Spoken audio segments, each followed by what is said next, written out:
AI, for instance, is doing a lot of the work of that producing. It's that process that becomes so important for us to know something. And we're doing it through our writing, but then AI is doing all the writing for us. I feel like I'm losing out on something. I'm losing out on my creativity, on that muscle, on that consciousness of being intentional in what I want to say. You're going to probably benefit from what AI can do for you because you know all the tricks of the trade. You can ask certain kinds of prompts that's going to get you even deeper. But if you're still learning language and literacy, you're still learning to analyze something, you don't know the tricks of the trade yet. That's why writing is... All right, everybody. So we're going to kick off with thinking about this concept of writing as a method of discovery and writing as producing knowledge. And so, Julie, these are very big concepts that I've never really thought about when it comes to writing, never really thought about it in terms of the production of knowledge. So can we just get deeper into that? What do we mean by producing knowledge? Well, that is a humongous question you're asking. And yes, what do we mean by that? I think that's a great place to start. So what's your understanding of knowledge? I mean, we use this word all the time, right? Information. Okay. Yeah. At a simple level, the act of bringing information together in a coherent way for an audience, for a reader. Do you see any difference between something called data, something called information, and something called knowledge? Yes. But I can't articulate it. But yeah, I would say that they're different. Right. Yeah. Okay. So there's a great visual that I use with my own students. And, essentially we have data that is just like these random little circles. Okay. They're not colored in any way. And in information, you have those same circles, but they're colored in with different colors. But the colors are like limited, like three colors, green, purple, blue, let's say. And knowledge then has those same circles with those colors and have connections between them. They may be random connections, but anyway, they're connected by lines.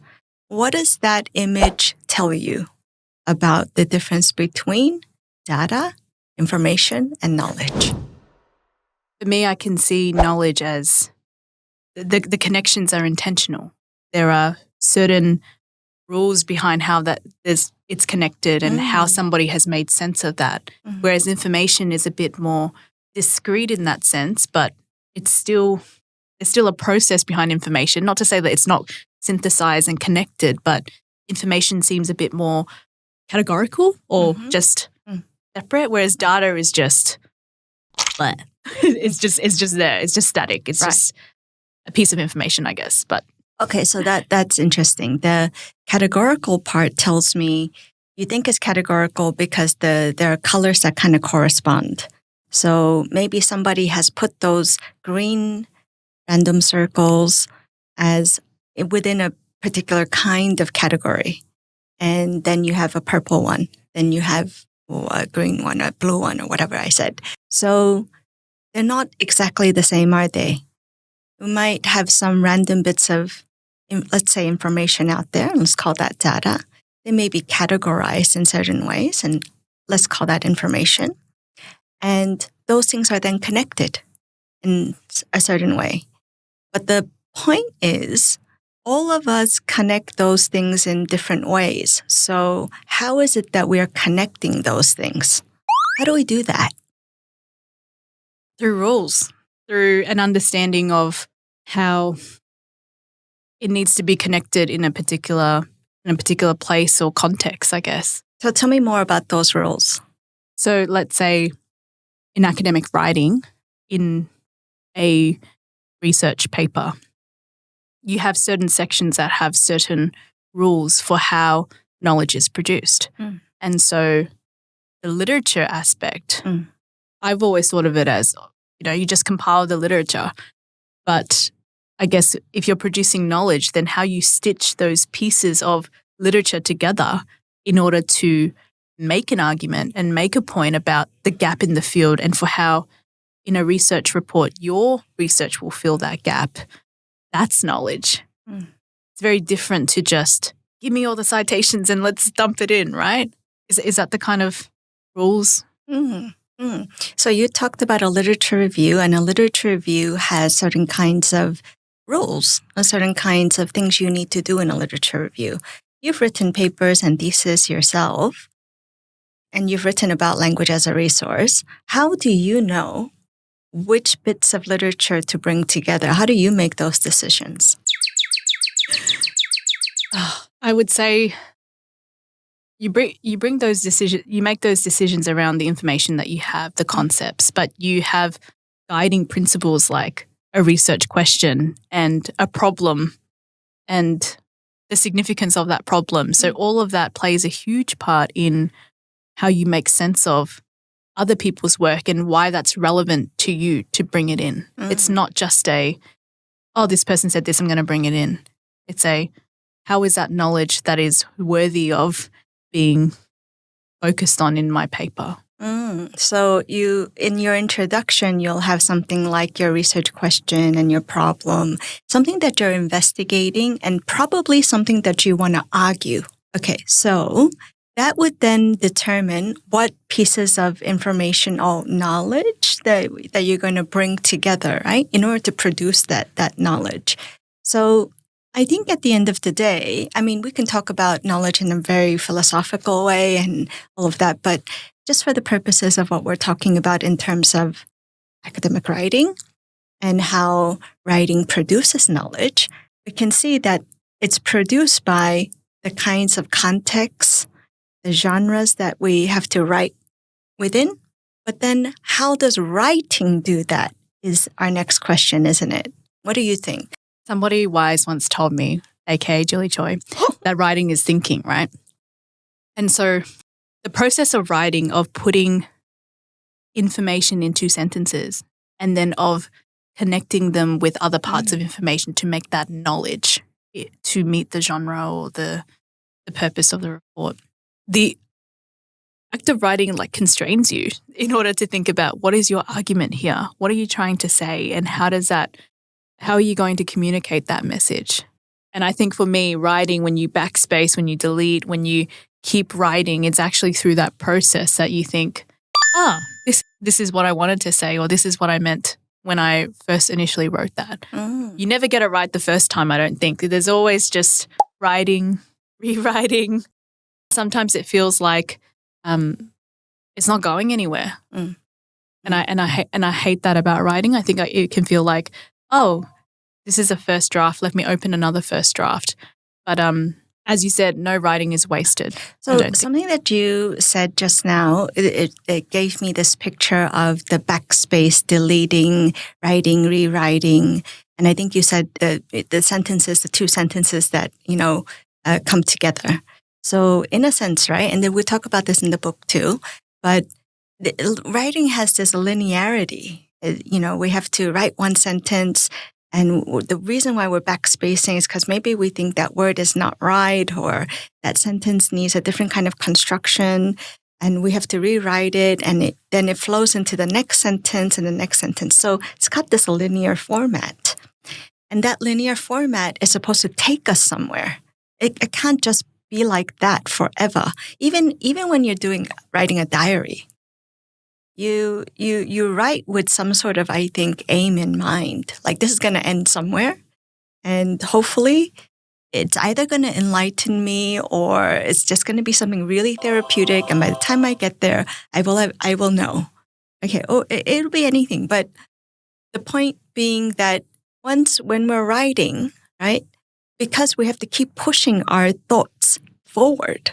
And the thing that's going to help us to do that is, you say a literature review has certain rules. Okay, so I'll keep pushing the ideas forward. I'll keep connecting these ideas. I'll keep pushing it forward until I get to a place where I'm pretty happy that I've made the argument. Writing is producing the knowledge. That's the method, isn't it? And writing at the same time is a method of discovery, because I didn't know by putting those ideas together that I would get to this place at the end.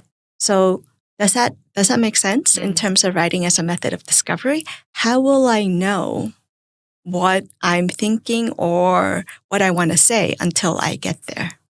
Until I write. That becomes really problematic in a time where AI, for instance, is doing a lot of the work of that producing. It's that process that becomes so important for us to know something, right? We have to know something, and we're doing it through our writing, but then AI is doing all the writing for us. So what do you think about that? I think something is lost when we lose the ability to wrestle with the text. Like, we've written a paper together and there've been countless moments of temptation of just, can I just copy this and paste this into ChatGPT, get the reviewer's comment, just paste that into, and just trust that the AI will express that meaning. And when I've tried that, it doesn't do it in the way that I want it to be done, because it doesn't understand the nuance of the context that I'm writing in.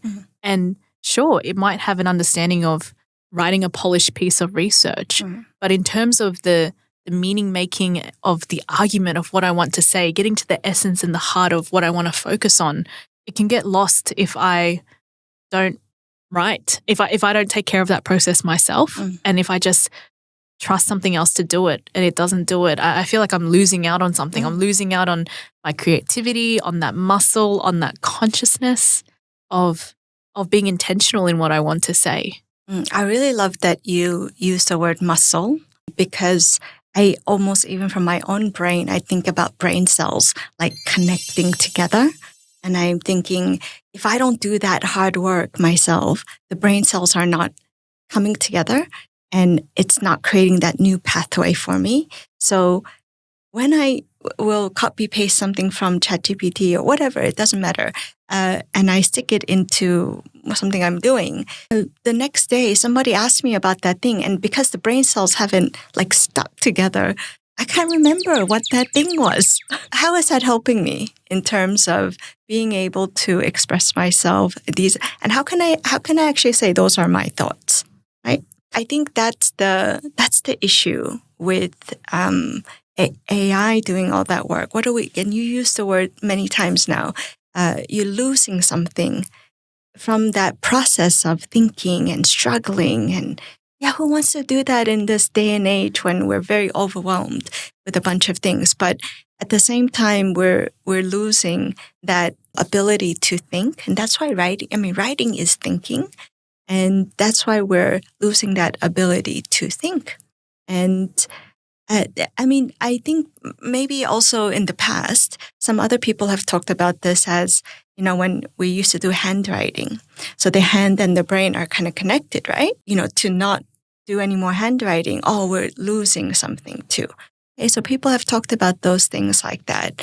But now the process is, you're not doing any.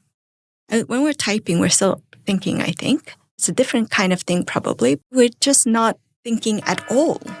So how can this not be on the agenda of every teacher's mind? Doesn't matter if you're teacher, educator, teach primary, secondary. We're all helping our students to think. And writing is that method of discovery. And if you're going to get onto higher education, we're talking about the production of knowledge, which has to not only be generated by yourself. Some idea that we are all just in isolation, we all work just by ourselves with a lone ranger, we just go away and write everything by ourselves. It's not correct. We've always used Google for research. We've used the translation tools. We have auto-correcting things, like we look up dictionaries. We've always had help from a whole range of things. If you're a research student, you're with your supervisors, and your supervisors give you ideas. And those ideas also get enmeshed in your ideas. And the writing then produces sentences and ideas that become co-produced. So we've always been working with lots of different tools. But the game changer of AI, I think, is if you take away all that process and you're just giving a prompt and telling it to produce text for you, then where's the thinking in that? Where's the co-production in that? Is that a co-production between you and AI? I don't think so. One other point I'd just like to make is for those who, like, let's say academics who have a lot of language and literacy knowledge, for anybody else too who have a lot of language and literacy knowledge, you're going to probably benefit from what AI can do for you because you know all the tricks of the trade. You can look behind the scene and you can ask certain kinds of prompts that's going to get you even deeper, ideas and materials that you need. But if you're still learning language and literacy, you're still learning to analyze something, you don't know the tricks of the trade yet. You don't know how an argument really works. So whatever AI gives you, what you're thinking is, oh, yes, okay, that's all great then. But actually, if you knew how arguments actually work, you will be able to read further into what AI is giving you and question it, interrogate it, ask it to revise it. So the more you know, the better it's going to be for those who have that knowledge. And that's not where our younger learners are. They still have to learn how to do those things to maximize the advantages of AI, right? So I think this is the tension with, say, primary or secondary and even university undergrads, where you're still learning to do that, and grad students too. So that's where I feel the most tension as a teacher. I'm not against it. I think it can be an enormous resource, but it can be, it'll be great for those who have a lot of knowledge already and not as good for those who are still trying to learn and grasp. How does this genre work? How does this literacy practice work? Like, I think that they still need a lot of time to learn those things. And I think understanding writing and how to write is part of that. Hi everyone, I'm Kat Vo, and you're in the classroom today with Associate Professor Dr. Julie Choi. Julie is an incredible mentor, incredible teacher educator, and somebody that I've admired greatly, and we've worked together for a very long time, over 8 years, particularly in the area of language and literacy and in English as an additional language and dialect. So, Julie? Hi. Teacher takeaway. Hey, let's talk about writing as a method of discovery just quickly for our teachers. In the classroom, writing just feels like it's all about assessment, it's all about production, it's all about regurgitation. And this aspect of giving students that time to think, to discover, to write, backspace, delete, to explore what they want to write. It just seems like it's becoming increasingly impossible to think like that. Why is that? It's a great question. Well, I think for me, it feels like that because you're under a never-ending time crunch. You have deadlines, assessment is due. It's just pump it out, get students to reproduce the text. As long as they pass or get that mark, get them over the line. There's a whole thinking, a whole disposition around that. And so my question to you is, how can we create the conditions to change that, given that writing as a method of discovery, writing as producing knowledge is transformative and so needed in this day and age? I think maybe the first thing we have to just slightly unpack is when we say writing as a method of discovery, some teachers will say, yeah, it is, or maybe it's not. But we need to understand that a lot of us have been taught to write with like full ideas already ready, right? Like when I was growing up, my teachers would say, you do an outline before your draft. The outline will have like typically bullet points. And you will use, you're using teal, peel, all kinds of, structures, which is okay. Yeah. Okay. So, which is all right because people need frames and structures to start putting their ideas together. But in putting those models like the way that they are and then putting bullet points into it, it used to make me think that, I need to have all the ideas set ready. And these bullet points are going to help me to do that. But the thing is, once you actually start writing, the writing goes in so many different directions and the bullet points go out the window, really. And you're thinking, I didn't stick to the bullet points, or like, this is a disaster, and they have to do it all over again. And it's more so, it's not so much about the bullet points or the frames or things like that, but nobody has ever planted an idea in my head that actually when you're writing, you just write. You could do free writing, for instance, and it takes you somewhere. And that's a normal thing, that it will take you to a direction that you didn't expect. That's why writing is a method of discovery, right? It takes you somewhere you didn't expect. You got there. Once you get there, you might think, I don't like where I am. I got to go back. Where did I go wrong here? Where did the meaning go in a different direction? And I think that's where I need to be more conscious of creating those spaces where my students can go back instead of saying, no, what you've written in the draft is the final and that's it. That's it. Okay. But I guess the question here becomes, so are you giving your students enough time to do that? Because they got to write. And they got to show it to you. You got to look at it and you say, so you don't like where you're at? What? Tell me why, And then you might suggest something else. And they're going to have another round. They need time to do that, don't they? So how much time are you leaving for them to do this work? But this is not so much about the teachers, but I think it maybe is the way in which our units are set. And all working towards an assessment. That's what you said, right? Like we have an assessment kind of culture. So everything is based around that.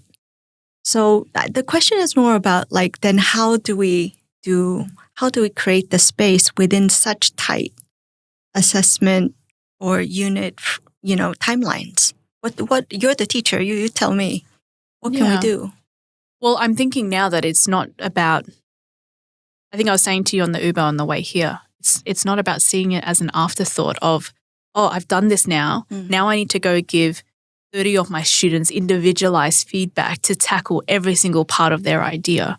But it's more so starting from a different starting point of, hey, I understand that we have to write an assessment here, but here are the ways that I've created space in the unit for you to think about these tools in writing, but to also have that space to go back and forth with your writing, with me alongside you as your teacher in my teaching. So really embedding that into my practice, but also creating space for that rather than thinking, there's a content here, they need to learn that and then automatically implement that. It's a whole different starting position, I think, that I have to take as a teacher with how I see my units and how I will guide and lead my students through my teaching in that process. Completely agree. Yeah. I think that's exactly what you will need to do. What you're talking about is we need to do it explicitly. And the embedding that you talked about, I'd use the word designing. I need to design my timeline differently. So teachers typically come to me and say, but this is the way that the unit was, and and we have to do what the curriculum tells us. It's so my point is, you're still doing the curriculum.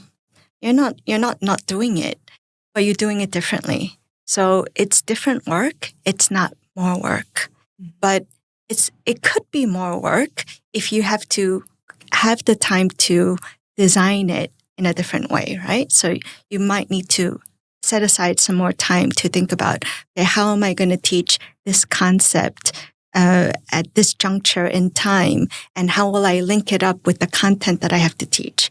Now that takes teachers' creativity, but it's not just the creativity. It's about teachers knowing what to teach in terms of writing as a method of discovery, at what juncture in time.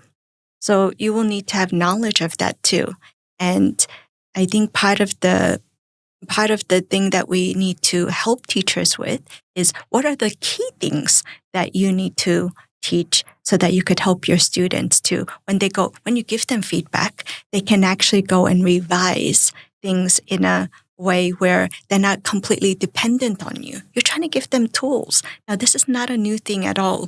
When we teach grammar, that's exactly the same thing. The grammar is not rules. Grammar for helping students to have tools, a little toolkit that they can go away, take your feedback, and revise. So good. But I think first, are you a teacher who's going to run with the stance of writing as a method of discovery? You're going to do it again and again, and it's normal and it's natural. Writing is messy, thinking is messy. Are you going to run with that, or are you a teacher who says, no, there's a frame, and you write these bullet points, and you get all your ideas in there, and then start writing? So that's the difference. I love that. And I think we're going to jump more into those concepts of language and writing and being conscious of that and how us as teachers can build that language knowledge. So Yay. Thank you, Julie.